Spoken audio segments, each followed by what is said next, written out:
O ponto mais importante dessa conversa é o que eu vou falar agora. A decisão que você tem que tomar hoje não é se você vai ou não fazer a graduação fora, fazer a faculdade fora, e sim se você quer ou não ter essa possibilidade lá na frente. Bom, aqui no Brasil, o seu colégio provavelmente já está preparando você para esse processo seletivo. Os vestibulares, o Enem e tudo mais, então aqui está tudo ok. Mas para quem quer fazer a faculdade fora, existe uma preparação com uma antecedência maior e precisa se mexer o quanto antes. E por que cada vez mais jovens daqui do Brasil têm se preparado e seguido esse caminho de estudar fora? São vários pontos. Acho que o primeiro deles é o nível acadêmico. Hoje, das 200 melhores universidades do mundo, 63 estão nos Estados Unidos, tem 7 no Canadá e 32 no Reino Unido. Isso significa que mais de 50% das melhores universidades do mundo estão nesses 3 locais. Mas não é só o nível acadêmico. Eu acho que a infinidade de cursos faz com que também muitos jovens sigam esse caminho. Tem todos os cursos tradicionais, como as engenharias, a área de economia, administração, marketing, comunicação. Mas além disso, existem alguns cursos que aqui no Brasil ou ainda são muito pequenos, não tão conhecidos, ou ainda nem existem. Por exemplo, inteligência artificial, cultura digital, engenharia de nanotecnologia, engenharia genética, entre vários outros. E apesar desses cursos não serem para todo mundo, daqui a alguns anos é bem provável que eles estejam nas profissões normais, como engenheiro, como advogado ou como médico. Vou dar um exemplo pessoal. Eu me formei em 2007 e lá atrás, em 2007, nos Estados Unidos, existiam 125 pessoas trabalhando registradas com desenvolvimento de aplicativos. Já em 2015, eu li um artigo que falava que tinha 25 mil pessoas trabalhando nesta área registrada nos Estados Unidos. Eu não consigo lembrar de nenhuma profissão que num período de 8 anos tenha tido um crescimento tão grande assim. Então, o que eu estou querendo dizer é, de repente essa área de cultura digital, inteligência artificial não seja algo tão relevante para você hoje, mas é bem provável que daqui a alguns anos isso será bem relevante para o mundo. Vale prestar atenção aqui. Outro ponto que chama muita atenção de jovens que decidem estudar fora, especificamente nos Estados Unidos, é o modelo de ensino. Nos 2 primeiros anos, independente do curso no qual ele ou ela vai se formar, os jovens têm que fazer um currículo chamado General Education, que é como se fosse um ciclo básico.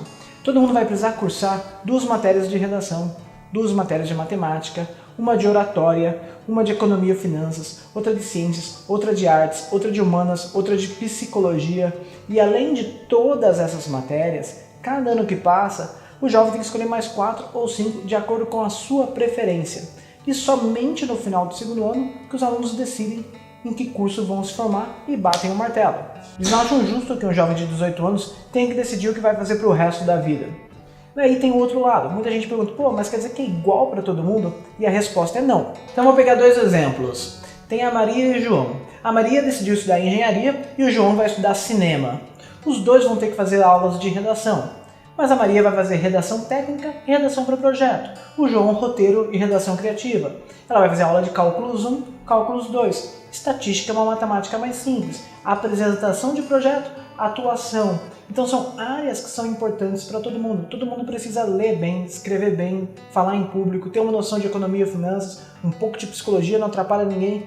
Mas não necessariamente todo mundo tem que fazer as mesmas matérias. Eles não acreditam que o jovem tem que sentar numa esteirinha e ir seguindo uma linha de montagem. Eles têm essa flexibilidade e têm o direito de escolher e criar a sua carreira, seu curso, de acordo com a sua preferência. E o último ponto, em relação ao modelo de ensino norte-americano, que chama muita atenção, é a possibilidade de fazer 2 cursos ao mesmo tempo. Pelo fato dos jovens terem que cursar matérias obrigatórias e ter total flexibilidade nas matérias eletivas, eles conseguem organizar as matérias e em 4 anos se formar em 2 cursos ao mesmo tempo. Então eu tenho exemplos de jovens que fizeram trabalho conosco, que se formaram em antropologia e administração, engenharia e finanças, administração e relações internacionais e até alguns bem diferentes. Por exemplo, tem um jovem daqui de São Paulo que está fazendo game design e psicologia, que ele quer dar profundidade nos personagens que ele está criando. E eu acho isso fantástico. De certa forma, esse modelo e essa liberdade de escolha de matérias faz com que os jovens se preparem melhor para o futuro. E conversando com os jovens, muita gente me pergunta, tá, mas e aí, como é no dia a dia?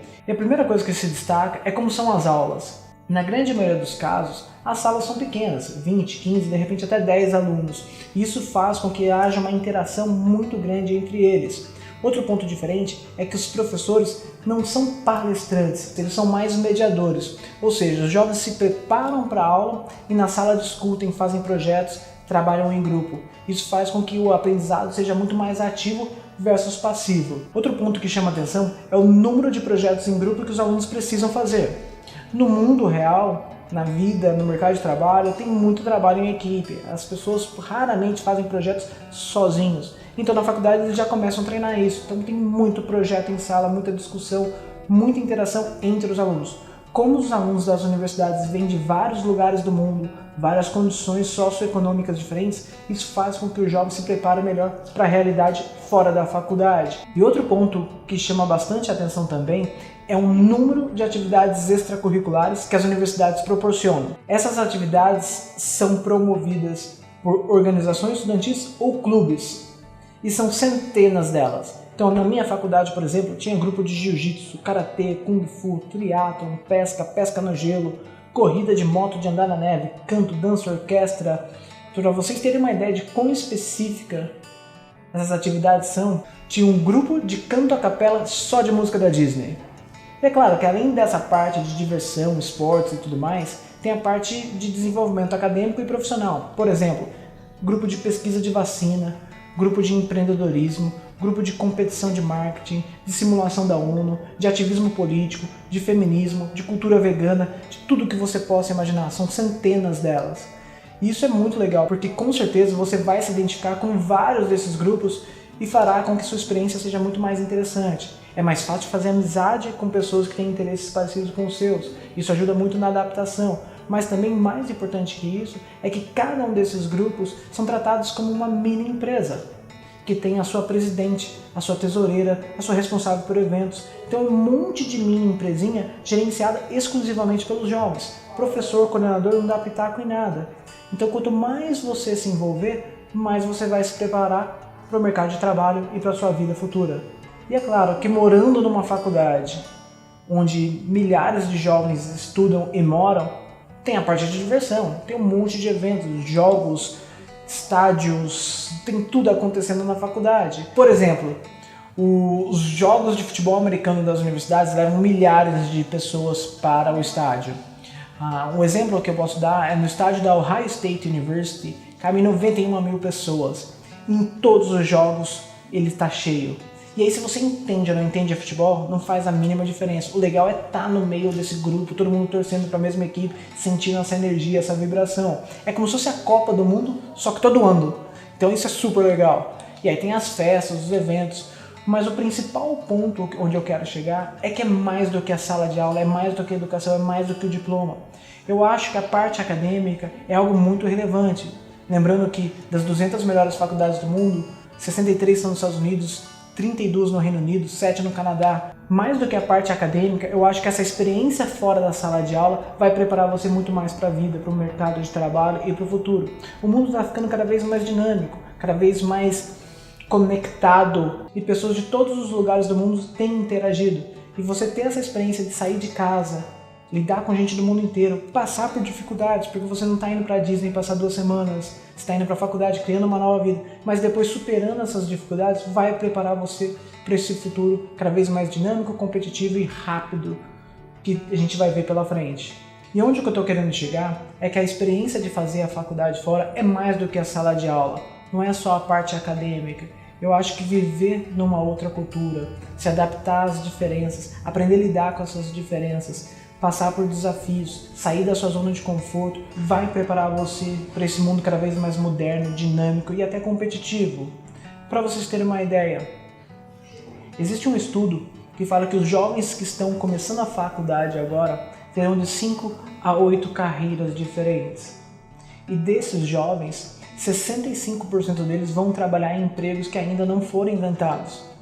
Então, fazer uma faculdade onde você tem que decorar todas as fórmulas e tudo mais, de certa forma não vai te preparar para esse mundo muito novo, dinâmico.